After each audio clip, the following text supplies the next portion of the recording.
Hi, Julie. Hi. So everyone can see Julie now, and it's a pleasure to have you join this group as well, Julie. And again, a little intro at my front end, but I'm gonna hand over to you to share your screen. I'll go on mute, and I'll see you in like 15 minutes. I'm excited. Sure. Okay. So love is the grand theme, and I'll kind of circle back to that a little bit later in the talk.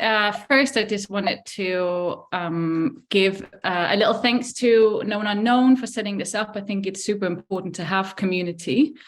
A lot of us creatives spend a lot of time on our own, and it's nice to know there's community to find out there. And a big thanks to the other speakers. And I'm also struck by imposter syndrome that, I get to do this alongside you. I thought I'd do a little introduction of me. This is me, Julie. I am from Denmark and currently living in Canada, in Vancouver, BC.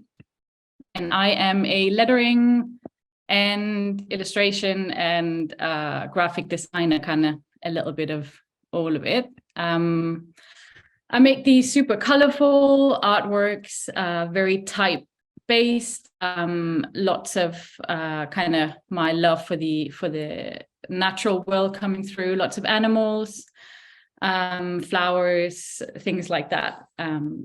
And I am just a baby in this whole thing. I only just started as a professional doing lettering in October, which would make me, I think, 6 months old. And I have no idea what I'm doing, but I'm kind of having fun as I'm going along.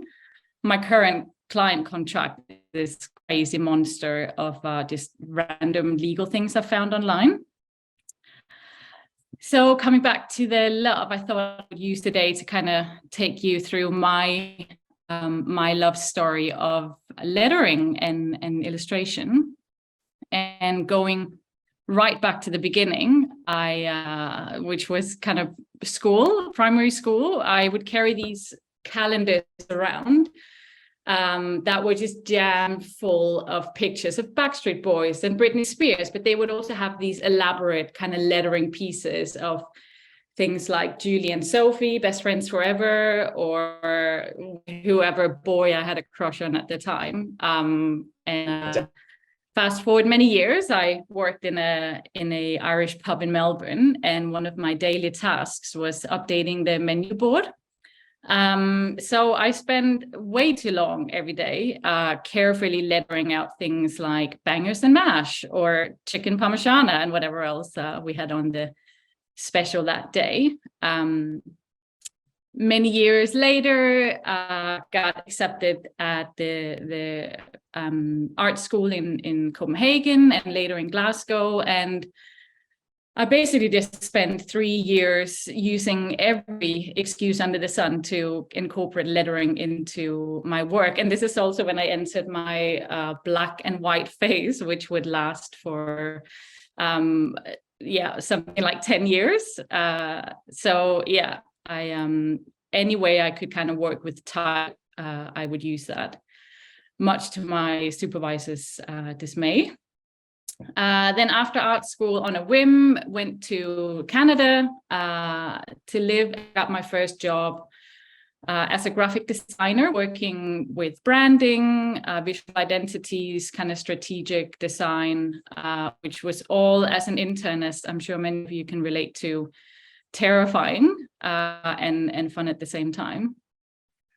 While I was working as a graphic designer, I started keeping these notebooks that I would just fill with typography like a crazy person. And notebook after notebook, I have stacks of them. I would just spend every day I wasn't working writing down these kind of lettering based pieces, and they got pretty dark, and I was going through a difficult relationship at the time, and I think that kind of came through in a lot of the work. And I would some of these on Instagram, and friends would call me up and be like, are you okay, Julie? Do you want to talk about this? But yeah, they were an amazing way to kind of process emotions, and I just could not do it. It was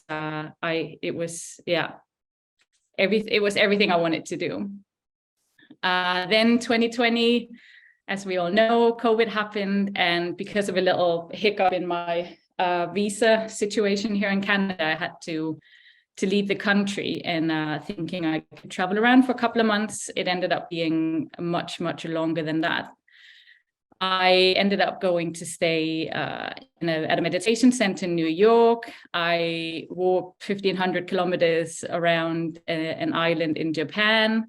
I worked briefly as a kayaking guide in Norway, and walked around the Balkans for three months. And all the while doing this, I would kind of use typography, lettering as a way of like jotting down memories, and just processing things that would happen on the travels. Like it could be things I overheard, it could be Japanese characters, kind of anything I found interesting. I would just have this urge to put down, using lettering.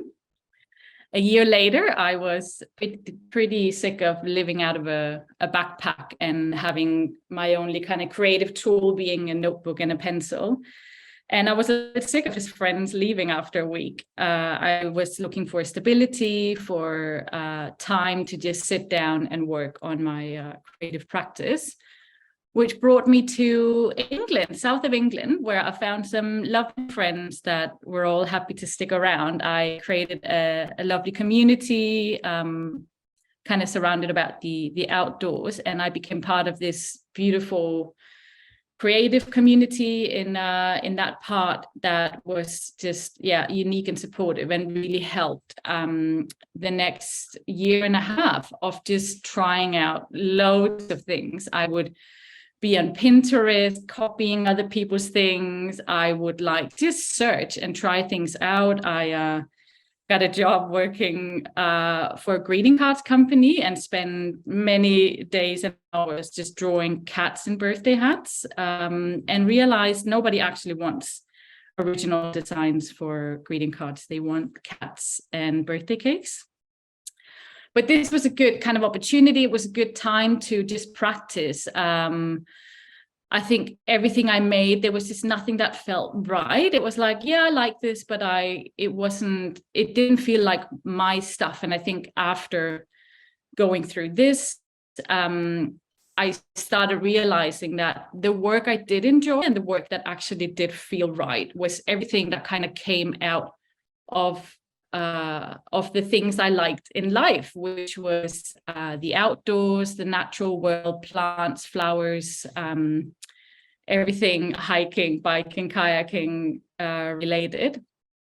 Started like really using words I found beautiful and not necessarily things I thought would cater to lots of people, and kind of went for my just listen to my gut on this. And also I think just started working with type in a much more playful way, and I stopped thinking about perfect kerning and these like beautiful letter forms. I think I just learned that letters can look a million ways and there is no right or wrong, and I think that was liberating kind of for my practice.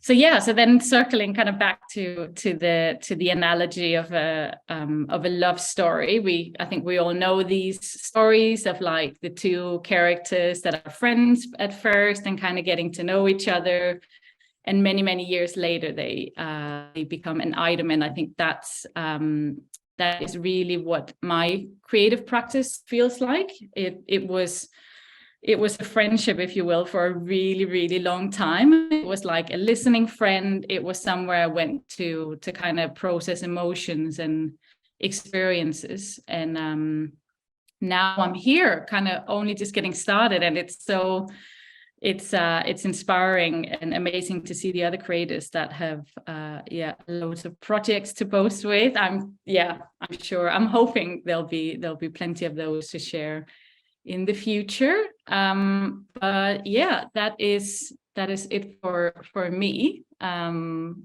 yeah, I hope you enjoyed.